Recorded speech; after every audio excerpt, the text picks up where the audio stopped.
I was working the I was working the breakfast shift at a hotel in Munich when an American family walked into the dining room at 7 in the morning. The dad looked around, confused, then waved me over. "Excuse me, where's the hostess? We've been standing here for like 2 minutes." I told him there was no hostess. He could sit anywhere. He stared at me like I'd just told him the floor was lava. "But how do you know which tables are available?" I pointed at the empty dining room. Every single table was empty. He still waited for me to walk him to a table. Another American asked me where the ketchup was. We were serving fresh-baked rolls, cold cuts, cheese, fruit, yogurt, no hot food. I said we didn't have ketchup. She looked genuinely upset. What kind of breakfast place doesn't have ketchup? I didn't know how to explain that putting ketchup on bread and cheese wasn't a thing here. She ended up putting strawberry jam on a slice of salami. I watched it happen. I said nothing. Later that same week, a guest complained that his orange juice tasted weird. I asked what was wrong with it. He said it tasted too much like oranges. I confirmed that yes, it was freshly squeezed. He asked if we had the normal kind. The kind from a carton, with extra sugar. I told him we only had fresh juice. He said that was unfortunate and drank water instead.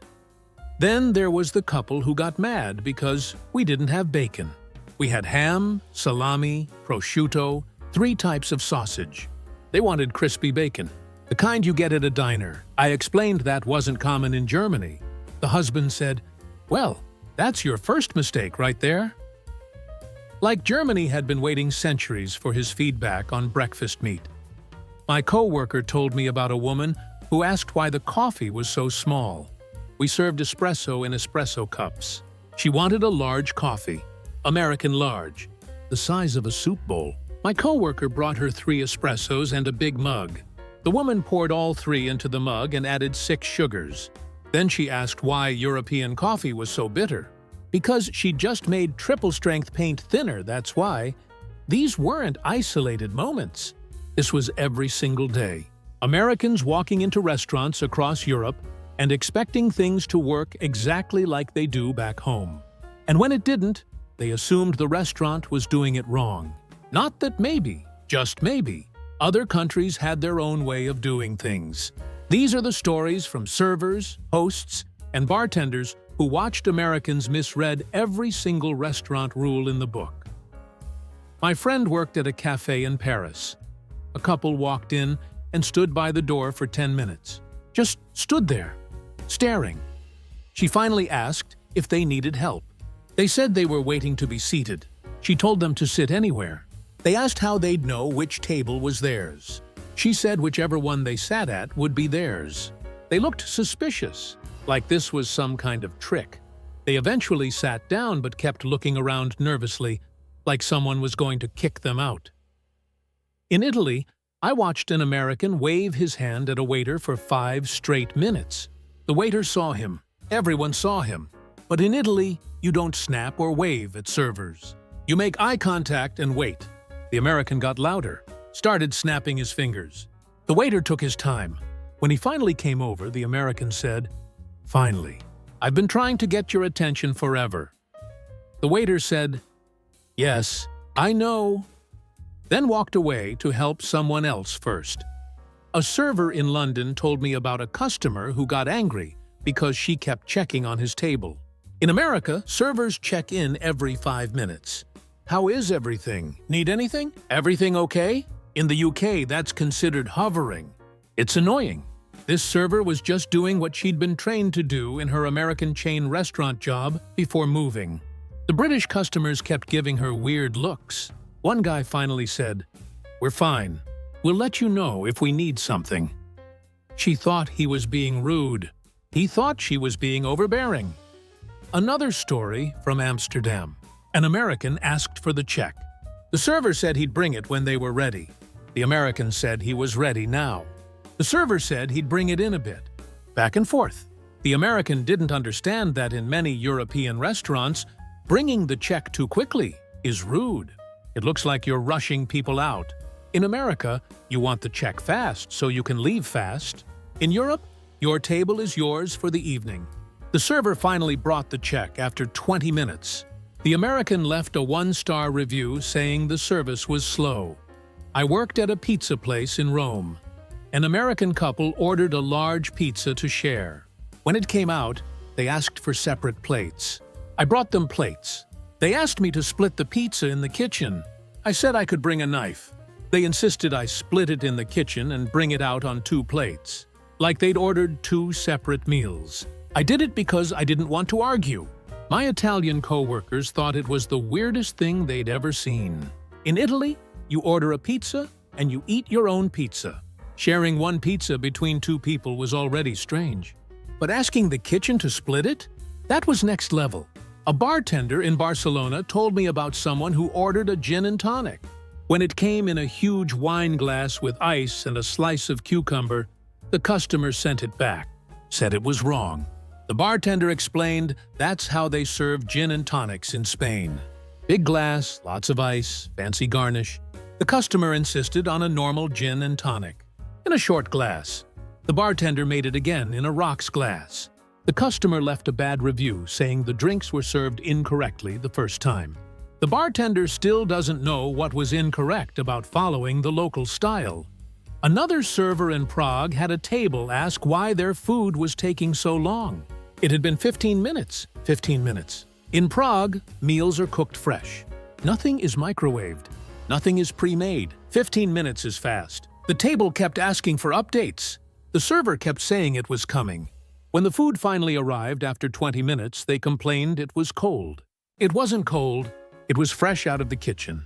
But because they'd been waiting and complaining, they'd convinced themselves it had to be cold. They asked for it to be reheated. It had just been cooked. In Germany, a customer asked why there was no free water. The server explained that water costs money. You can order tap water, but you still pay for it. The customer said that was ridiculous. In America, water is free. The server said this wasn't America. The customer demanded free water anyway. The server brought a glass and charged for it. The customer saw the charge on the bill and called the manager. The manager sided with the server. The customer left furious, muttering about how Europe was a scam. My coworker dealt with someone who wanted ice in their soda. We didn't have much ice. We had a little bit for cocktails. The customer wanted a full glass of ice with a splash of Coke. My coworker explained we didn't serve drinks that way. The customer said that was unacceptable. He asked to speak to a manager. The manager said the same thing. The customer ended up ordering a Coke with no ice and complained the whole time that it wasn't cold enough. It had just come out of the fridge. A server in Vienna told me someone asked for ranch dressing. The restaurant didn't have ranch. The customer asked what kind of restaurant doesn't have ranch. A Viennese restaurant. That's what kind. The customer settled for a vinaigrette, but made it clear she wasn't happy about it. She asked if they could make ranch. The server said no. The customer asked why not. The server didn't know how to explain that ranch dressing wasn't a thing anyone in Austria thought about. It just didn't exist in the same way. I was waiting tables in Copenhagen when someone asked if they could customize their order. I said sure. What did they need? They proceeded to list 15 modifications. No onions, extra cheese, sauce on the side, dressing on the side, no butter, add bacon, swap the potatoes for fries, make the fries extra crispy, add salt, but not too much salt. I wrote it all down, took it to the kitchen. The chef stared at me like I'd handed him a ransom note. In Denmark, you don't really modify dishes like that. The chef makes the dish the way it's meant to be made. You eat it, or you order something else. The customer got upset when I said the kitchen couldn't do all the changes. She said that in America, the customer is always right. I told her we weren't in America. She asked to speak to a manager. The manager told her the same thing. She ended up ordering the dish as it came and picked around the parts she didn't like. Left a 2-star review saying we were inflexible. In France, someone asked for a cappuccino after dinner. The server said they don't serve cappuccinos after 11 in the morning. The customer thought he was joking. He wasn't joking. In Italy and France, milky coffee is a breakfast thing. After meals, you drink espresso. The customer insisted. The server brought him an espresso. The customer sent it back and asked again for a cappuccino. The server refused. The customer got genuinely angry, called it terrible customer service. The server didn't care. There are rules. A server in Sweden told me about a family who ordered kids' meals and then got mad that the portions were small. They asked if they could get adult-sized portions but pay kids' meal prices. The server said no. They argued that in America, kids eat free or get discounts on full-sized meals. The server explained that wasn't how it worked here.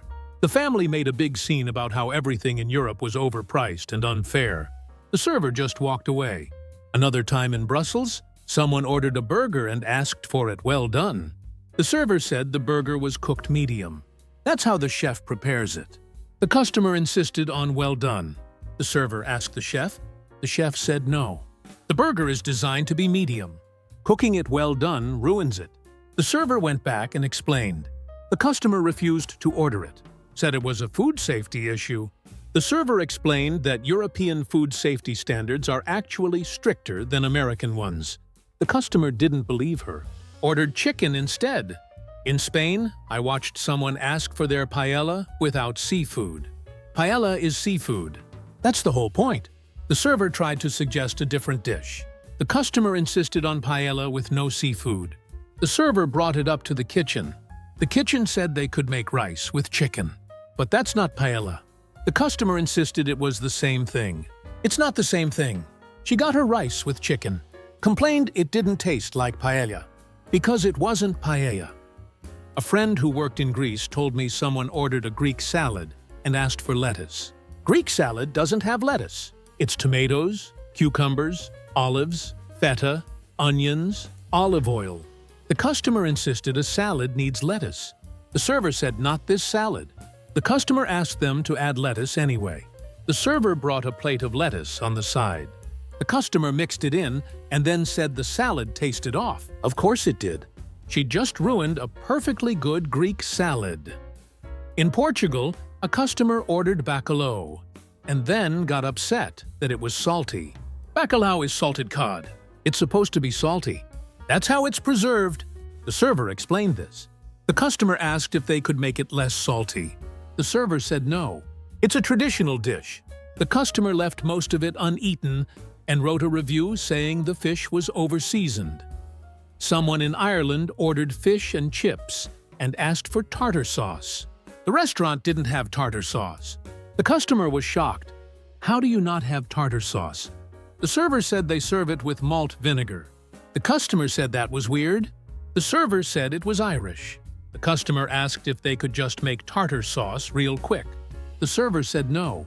The customer ate the fish plain and complained the whole time. A server in Poland told me about a customer who wanted substitutions on a set menu. A set menu is a set menu. You don't substitute. That's the whole concept. The customer didn't understand. Kept asking to swap this for that. The server kept saying no.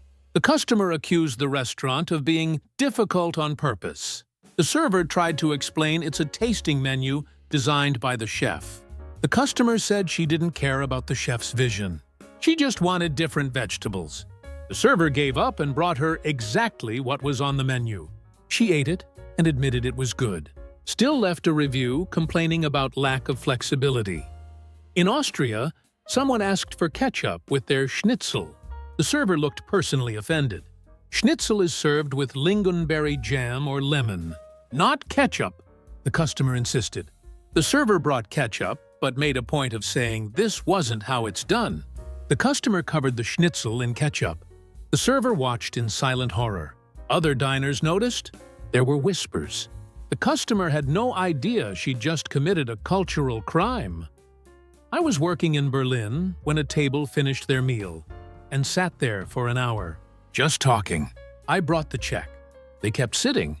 In America, once you pay, you leave. In Germany, you can sit as long as you want. But this table didn't know that. They thought I was rushing them. Got offended, said they'd leave when they were ready. I told them they could stay. They didn't believe me.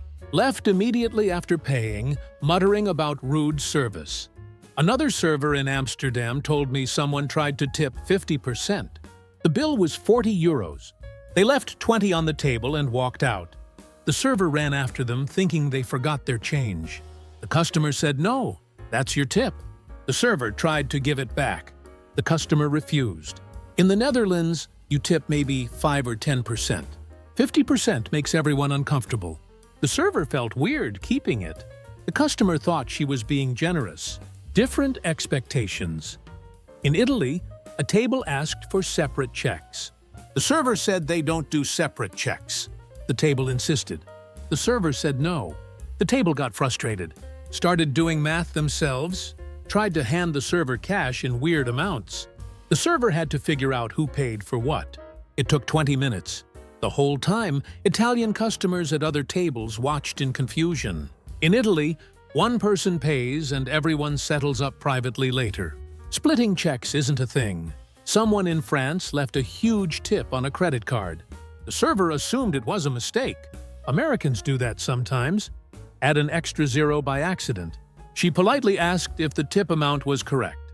The customer said yes. She left it but felt uncomfortable. In France, service is included in the price. Tipping big amounts is unusual. The customer thought she was being nice. The server thought something was wrong. A bartender in Dublin told me about a customer who tried to pay with a €100 note for a €5 beer. The bartender said he didn't have change. The customer said that wasn't his problem. The bartender explained that in Ireland, you don't hand over massive bills for tiny purchases. The customer argued that money is money. The bartender refused to serve him until he had smaller bills. The customer went to a shop, broke the 100, came back annoyed. The bartender didn't care. In Switzerland, someone tried to negotiate the bill, said the food wasn't worth what they charged, asked for a discount. The server said no. The customer kept pushing. The server got the manager. The manager said no. The customer paid full price but left angry. In Switzerland, prices are prices. You don't haggle at restaurants. The customer thought it was worth a try. Everyone else thought it was absurd.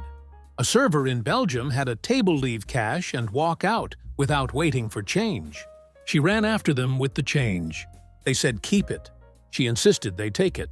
They had a full argument on the street about who should keep €3. In Belgium, you round up but you don't leave big tips. The Americans thought they were being polite. The server thought they were being weird.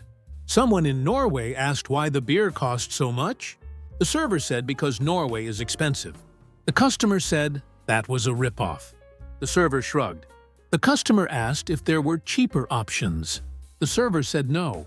Everything is expensive.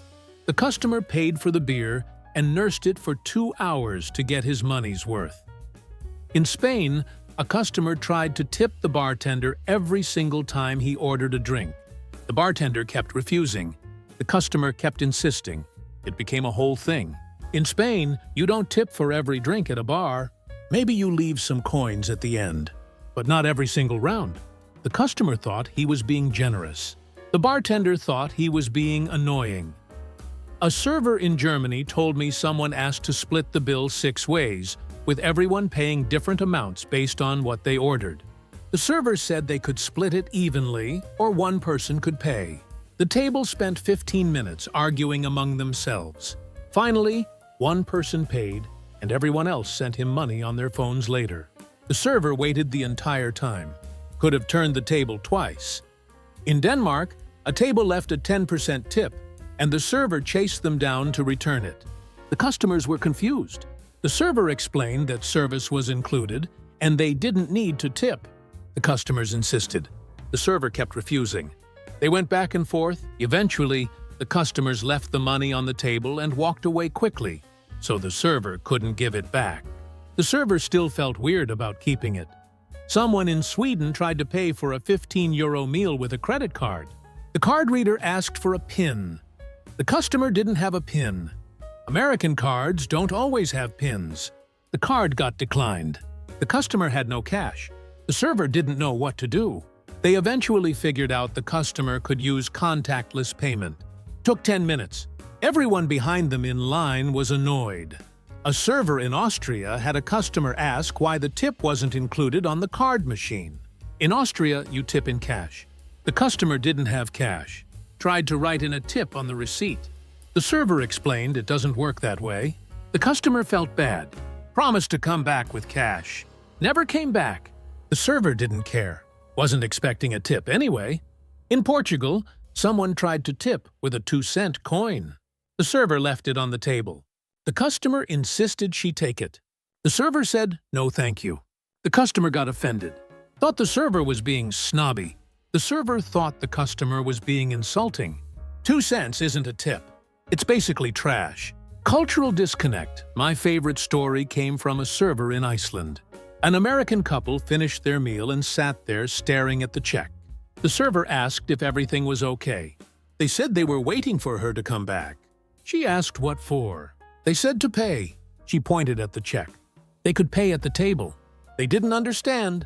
In America, you either pay at the table when the server runs your card, or you pay at a register up front. In Iceland, you take the check to the counter yourself whenever you're ready. The couple didn't know this. They waited 30 minutes for the server to come back and take their payment. She never came back. She thought they were still deciding if they wanted dessert. Eventually, they flagged down a different server. Asked if their server was okay. The other server said she was fine. Why? They said she seemed to have forgotten about them. The server looked at the check sitting on their table, asked if they were ready to pay. They said yes. She told them to bring the check to the counter. They looked so relieved. They thought they'd been forgotten. Turns out they'd just misread the entire system. That's the thing about all these stories. It's not that Americans are wrong. It's that they assume everywhere works like home. They walk into restaurants in other countries expecting the same rules. Free water, free refills, constant check-ins, quick service, huge portions, modifications on everything, split checks, big tips. When it doesn't work that way, they think the restaurant is broken. Not that maybe the restaurant is just different. And the restaurant staff aren't annoyed because Americans are difficult. They're annoyed because Americans don't seem to realize there's a different way of doing things. That other countries have their own customs, their own logic, their own systems that work perfectly fine for everyone who grew up with them. The funniest part is that locals visiting America probably have the same experience in reverse, walking into a Denny's and being overwhelmed by a server who asks how everything is 5 times in 10 minutes, getting free refills and not knowing if they're supposed to pay for them, being rushed out the second they finish eating. It goes both ways, but these stories keep coming. Every server who's worked in a tourist-heavy restaurant has at least 10 versions of these tales. The American who wanted ranch. The one who couldn't understand why water costs money. The one who tried to modify a traditional dish into something unrecognizable. The one who left a massive tip and made everyone uncomfortable. And trust me, these stories